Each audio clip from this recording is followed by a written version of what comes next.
face the truth directly, without any whitewashing or concealment. You are deeply mired in the quagmire of exhaustion, and it feels like life's wringing you dry. Behind this indescribable weariness lies a hidden yet fatal root cause. And it's not what you think. It's not the pending tasks. It's not the work pressure, and it's not even family problems. It's something deeper. It's like a silent parasite in your life. Your over-accessibility. Have you ever wondered why certain relationships leave you completely drained? Why some interactions suck the life force right out of you, while others energize and inspire you? Some people drain every ounce of your energy. You're kind. You're respectful, always there when they need you. You respond to every message, pick up every call, show up whenever they ask. Yet at the end of the day, you feel empty, wondering where all your energy went. This feeling isn't random. Your constant availability, what you've been taught is a virtue, is actually the silent thief of your peace. Think about it. How many times have you said yes when your entire being wanted to scream no? How many times have you explained yourself to people who never deserved an explanation? How many pointless arguments have left you drained? They're not with you. They're with your availability. The truth is uncomfortable. Your excessive availability is not a virtue. It's a prison. And as long as you remain trapped, you will be manipulated, drained, discarded once you're no longer useful. Because you're too available for those who don't even deserve a minute of your silence. When you're constantly available, constantly reacting, responding, seeking approval, avoiding rejection, you remain trapped in the ego's limited perspective. You're like a wave that never realizes it's part of the ocean, constantly fearing its own dissolution. Carl Jung understood this. Everything that irritates us about others can lead us to a better understanding of ourselves. This isn't just a clever quote.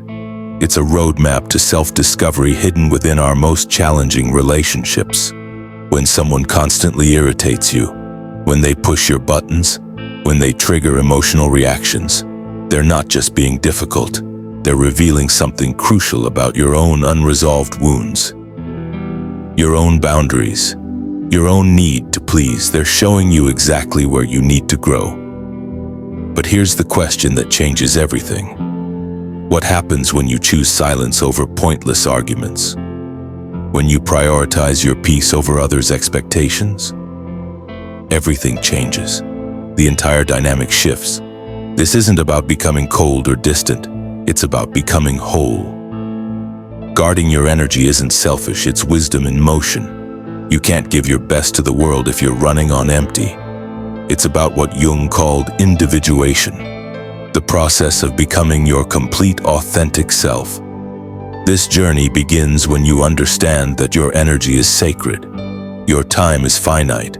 Not everyone deserves access to either. Jung observed something profound. Our most triggering relationships often reflect disowned parts of ourselves. Aspects we've rejected, suppressed, never fully integrated. He called this the shadow. Think about someone who consistently irritates you. Maybe it's their neediness, their arrogance, their victim mentality, their constant need for validation. Now ask yourself this uncomfortable question. Is there a part of you that resembles this quality?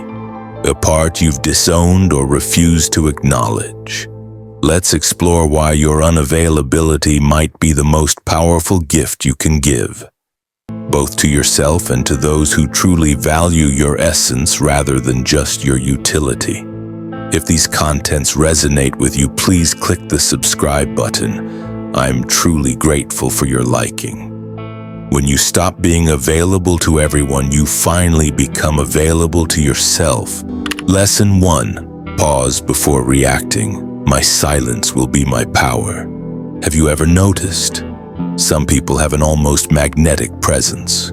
They enter a room and without saying a word, they command attention and respect. They don't need to raise their voice or dominate the conversation. Their very being speaks volumes.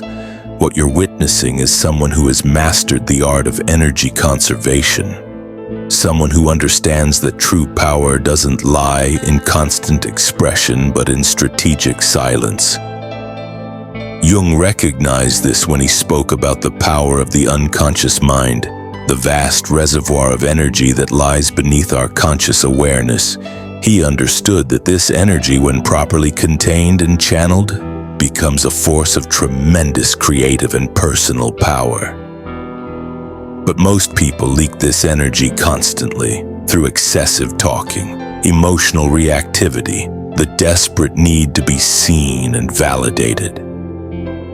They're like a bucket with holes constantly emptying no matter how much is poured in. The truth is that silence is one of the most powerful tools for energy conservation and personal transformation. Not the silence of repression or fear, but the silence of self-possession. The silence that comes from knowing you don't need to explain, defend, or justify yourself to everyone who demands it. Most people are slaves to their impulses, reacting without thinking and responding without any filter. But you are different. You have the ability to choose silence amidst the hubbub of the crowd and to choose calmness in the face of collective panic. In depth psychology, this is known as inner sovereignty, the ability to rule over oneself, rising above the storms of the outside world. When you cultivate this sovereignty, the outside world loses its hold over you. The opinions of others turn into distant whispers, and social pressures dissipate like mist in the sunlight. When you stop being verbally available for every conversation, when you choose silence over pointless debate, a presence that others can feel without you saying a word, when you no longer feel compelled to express every thought, to react to every provocation, to be accessible for every demand, you create space for something deeper to emerge from within you, a kind of presence that speaks louder than words ever could. And in that presence, you'll find a power that no amount of talking, explaining, or convincing could ever give you. Because true power doesn't announce itself, it doesn't need to. It simply is. Understanding that your emotional reactions aren't just about others. They're portals to deeper self-knowledge. When you react strongly, something significant is being revealed about you. But here's where most people get stuck. They become emotional puppets, pulled by strings they don't even see and caught in cycles of reaction, constantly giving away their power through automatic responses, explanations, justifications. What if instead of reacting you paused? What if instead of immediately responding to that triggering message you took a deep breath? Asked yourself, what is this reaction telling me about myself? What wound is being touched here? This simple pause changes everything. This moment of conscious unavailability transforms you from a reactive object to a conscious subject. It puts you back in control of your own emotional responses, and this is precisely where your power begins to return. When you stop being immediately available to every emotional trigger, you start to master your own internal world. You begin to see the patterns, the hooks, the ways you've been manipulated through your own unhealed wounds. This doesn't mean you become cold or unresponsive. It means you become selective. You choose when and how to engage, rather than being pulled into every emotional storm that passes your way. Jung understood that true individuation requires this kind of emotional sovereignty. It requires the ability to stand firm in your own center, even when others are trying to pull you off balance. And the first step in this journey is learning to recognize when your buttons are being pushed, when you're being manipulated through your own reactivity. Once you see the game, you can choose whether or not to play. When you master this practice, you'll find yourself capable of things you never thought possible. Make choices from a place of possibility rather than limitation. And you'll discover a kind of freedom that no external circumstance can give or take away. true freedom doesn't come from controlling your environment or getting everyone to treat you exactly as you'd like. It comes from liberating yourself from the internal narratives that have kept you small, scared, excessively available. And in that liberation, you'll discover that you were never truly bound by anything except your belief in your own limitations. But this journey isn't just theoretical, it's intensely practical. So how do we get started? Beginning with small choices in everyday moments. You start small. You start with a pause. The next time someone makes a demand on your time or energy, pause before responding. Take a breath. Ask yourself, is this deserving of my energy right now? Is this aligned with my deeper values? Will saying yes to this mean saying no to something more important to me? The next time you feel triggered or reactive, pause before responding. Ask yourself, what's really being activated here? Is this reaction serving me? Do I need to respond at all? The next time you find yourself seeking validation or approval, pause before posting, sharing, or explaining. Ask yourself, am I doing this from a place of self-trust or from a need for external validation? Would I still make this choice if no one ever knew about it? These pauses are the seeds of profound transformation, these tiny moments of unavailability. They create space between stimulus and response, between external demands and internal choice. And in that space, your freedom begins. As you practice this pause, you'll find it easier to say no without guilt, to set boundaries without fear, to withdraw your energy from spaces and relationships that drain rather than nourish you. You'll become more selective about where you invest your presence. And in that awareness, you begin to connect with something deeper than your conditioned responses, something more stable, more authentic, more aligned with your true nature. This is what Jung meant by connecting with the self, not the ego self that's constructed through external validation and social conditioning, but the deeper self that exists beyond these temporary identifications. Lesson 2. Establishing clear boundaries through strategic unavailability. Think about how much energy you waste in a single day, explaining yourself to people who have already decided not to understand you, engaging in pointless arguments where no one's mind will be changed, trying to impress people who are determined to be unimpressed, seeking validation from those who are invested in keeping you insecure, responding to every notification, message, and demand for your attention. This isn't just a metaphor, it's a very real energetic exchange. Every interaction involves an exchange of energy. Every conversation, every relationship, as if they've somehow extracted your life force, leaving you empty and exhausted. Each of these is an energy leak, a place where your vital force escapes without return or reward. Now imagine what might happen if you sealed these leaks, if you stopped explaining yourself, if you became selective about where and with whom you spend your energy. This is the power of setting psychological boundaries, of creating a clear, energetic perimeter between yourself and the demands of the world. Jung understood this when he spoke about psychic energy, the vital force that animates our thoughts, emotions, and actions. He recognized that this energy is finite, precious, easily dispersed through unconscious patterns of interaction. Boundaries aren't walls. They don't isolate you from meaningful connection. Rather, they're filters that allow the nourishing in and keep the depleting out. They're the guardrails that protect your energy from being scattered and wasted. And yet, for many people, the very idea of setting boundaries triggers intense guilt and fear. They worry they'll be seen as selfish, difficult, uncaring. They fear rejection, abandonment, conflict. This fear reveals how deeply the people-pleasing conditioning runs, how thoroughly we've been taught that our needs matter less than others' expectations. But here's what Jung understood. Without clear boundaries, there can be no true self, Without the ability to say no, your yes has no meaning. Without the courage to disappoint others, you'll inevitably end up disappointing yourself. Remember this principle. When helping anyone with anything, never let it cause you trouble. You can lend a hand, but the key is not to get yourself entangled. Otherwise, it's not really helping. It's just creating problems for yourself. No matter how big someone else's issue is, don't help at the cost of your own interests.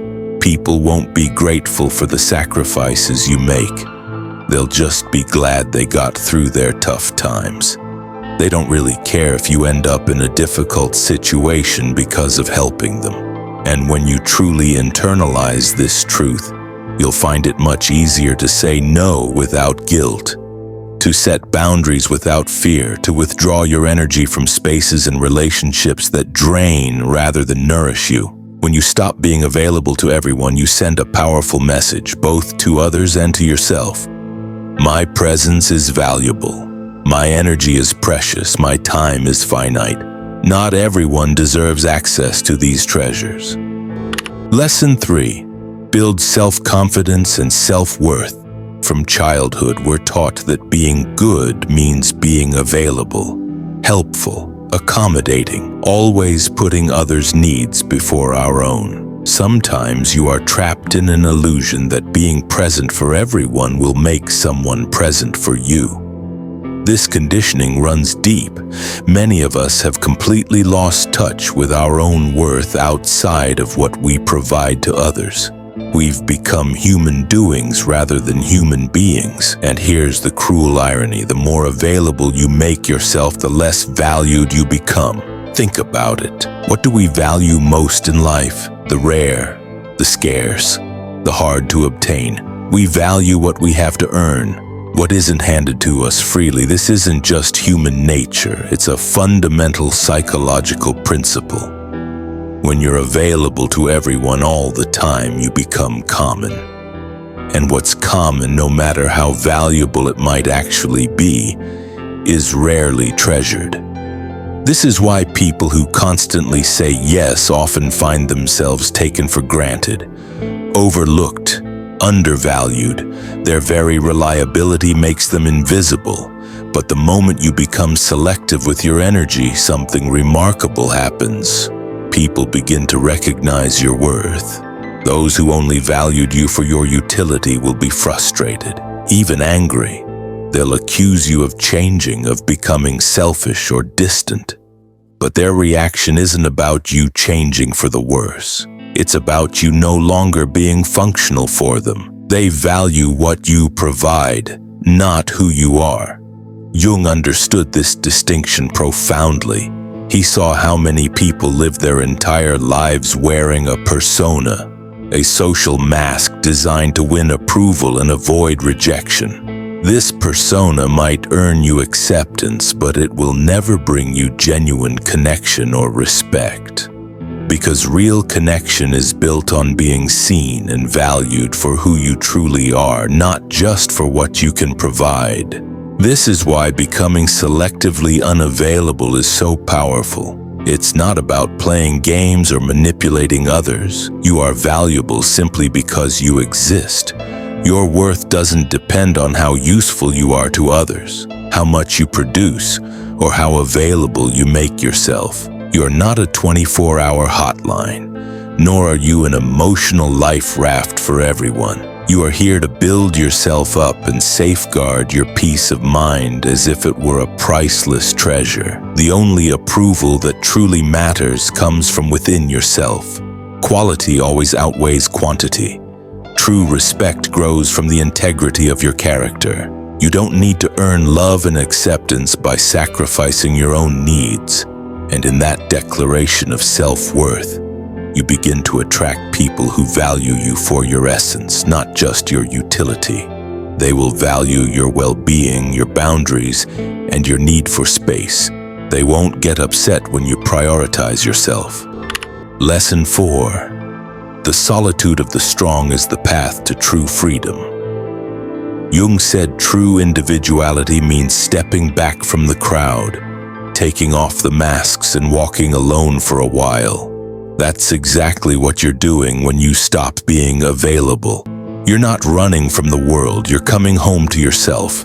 Now you're no longer just reacting to everything, but creating. Not being shaped by your environment, but building reality from within. You'll lose the crowd, but find yourself, miss some events, but reconnect with what matters. First comes the awkward silence. Your mind screams, "Is this right?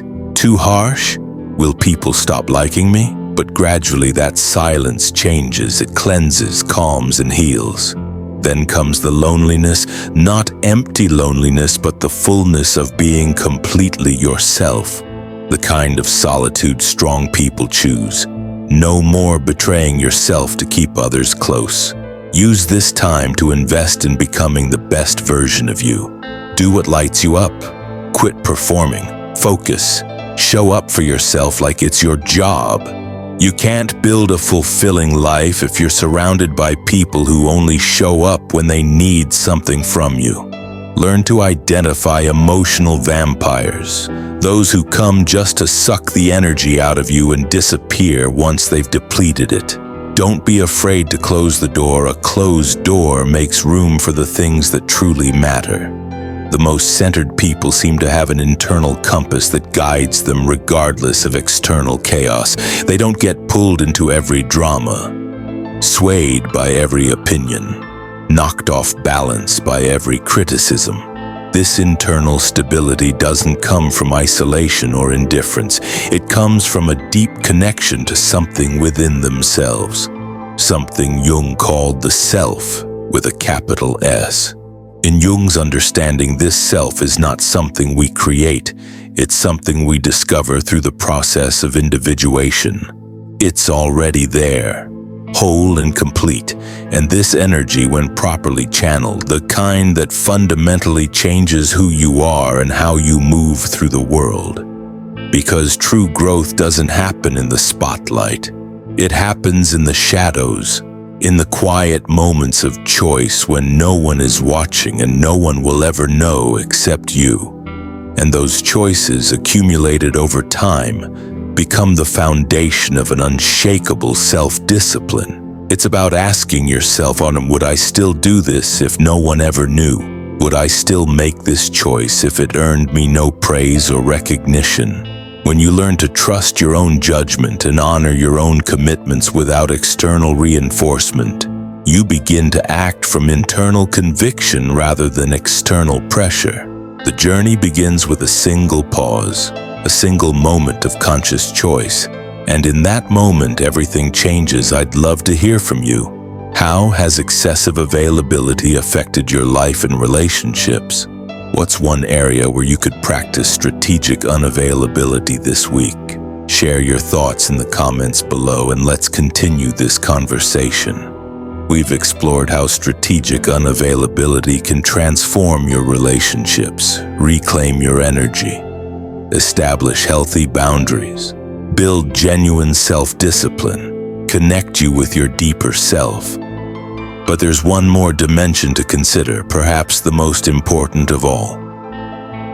What happens when you stop being available not just to others, but to your own limiting beliefs about yourself? Jung understood that much of our suffering comes not from external circumstances, but from internal narratives. The stories we tell ourselves about who we are, what we're capable of, what we deserve. These narratives aren't random, they're constructed from childhood experiences. Cultural conditioning, painful memories, misinterpreted events. They become the invisible architecture of our lives, shaping our choices, reactions, and possibilities without our conscious awareness. And the most limiting narratives often center around our availability. Our belief that we must be available in certain ways to be worthy of love, respect, or belonging. I must always be strong for others. I must never disappoint anyone. I must always put others' needs before my own. I must earn my right to exist through constant productivity. I must be perfect to be worthy of love. These narratives keep us trapped in patterns of excessive availability, people-pleasing, self-abandonment. But what if you became unavailable to these narratives? This is perhaps the most powerful form of strategic unavailability. The refusal to be available to your own limiting stories about yourself. It doesn't mean denying these thoughts exist or suppressing them when they arise. It means recognizing that you are not your thoughts. You are the awareness that can observe thoughts arising and choose whether to believe them. When you practice this form of unavailability, something remarkable happens. The narratives that have controlled you for years begin to lose their power. The beliefs that have limited you begin to dissolve. At this moment, you only embrace what resonates with your inner peace, truth, and wholeness. If you've made it this far, it means that a part of you is already ready to embark on a new journey. A part of you has come to understand that being loved is meaningless if it requires you to abandon yourself. True self-love begins with choosing yourself, even if the price is temporary loneliness. Move forward with the certainty that your energy is limited, your time is finite, and your peace of mind is sacred. Protect them as if you were guarding your last fortress, because within this protection lies your true freedom, and within that freedom lies your genuine power. Now tell me in the comments, are you ready to be misunderstood, rejected, or even hated for the sake of your inner freedom? Are you willing to pay the price of being your true self? If this message touches you right, I choose my peace. Let's see how many here are ready for transformation. Don't forget to subscribe and watch the next video. It's even more important than you imagine. See you next time.